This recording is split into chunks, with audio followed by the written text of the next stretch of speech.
அதாவது இப்போ வந்து தாய்லாந்துல பட்டையா நகரத்துல வந்து சர்வதேச அளவிலான சிலம்பம், கராத்தே, யோகா போட்டி நடந்துச்சு. இதுல வந்து இந்தியா, தாய்லாந்து, வியட்நாம் போன்ற 5 நாடுகள் கலந்துட்டாங்க. இதுல தமிழ்நாட்டில இருந்து 60 பேர் போனாங்க. 60 பேர்ல நம்ம சிவம் சிலம்பம் சார்பில் 5 மாணவர்கள் சிலம்பம் போட்டியில கலந்துட்டாங்க. இதுல வந்து 5 பேருமே முதல் பரிசு தங்கப்பதக்கம் பெற்று சர்வதேச அளவில் முதலிடம் பெற்றிருக்காங்க.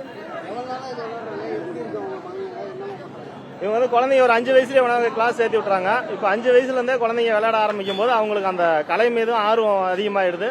அதே மாதிரி அவங்க உடல் ஆரோக்கியமா இருக்கிறதுக்கு இப்ப இருக்கிற காலகட்டத்தில் நிறைய குழந்தைங்க பார்த்தோம்னா போன் அதுன்னு இப்படியே விளையாண்டுட்டே இருந்துறாங்க. இந்த மாதிரியான கலைகள் கத்துக்கிறதுனால அவங்க உடம்பும் ஆரோக்கியமா இருக்குது, மனசும் தெளிவா இருக்குது, அவங்களுக்கு படிப்புக்கு எல்லாத்திலையும் கவனம் செலுத்துறதுக்கு வசதியா இருக்குன்னு சொல்றாங்க. கிரிக்கெட் போன்ற இது எல்லாமே வந்து மேலை நாட்டு விளையாட்டுகள். சிலம்பம் அப்படிங்கிறது வந்து ஒரு தற்காப்பு கலை மட்டும் இல்ல, நம்ம பாரம்பரிய அந்த காலத்துல வந்து இப்பதான் போருக்கு வந்து நவீன ஆயுதங்கள்லாம் வந்துருச்சு. அந்த காலத்துல ஒரு கம்பை வச்சுதான் தன்னை தற்காத்துக்கிறதுல வந்து எல்லாத்துக்குமே பயன்படுத்தி இருக்காங்க.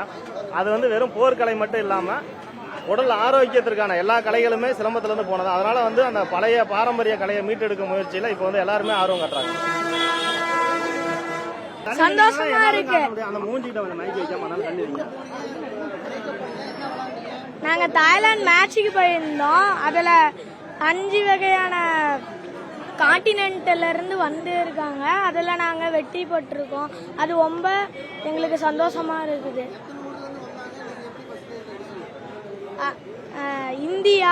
இந்தியா, ஈரோப் அந்த மாதிரி நிறைய 5 கண்ட்ரில இருந்து வந்தாங்க. அதுல இருந்து நாங்க ஃபர்ஸ்ட் பிரைஸ் அடிச்சோம். சேலத்துக்கும் பெருமை, இந்தியாவுக்கும் பெருமை. எம் பர்ஷித் ராஜ்.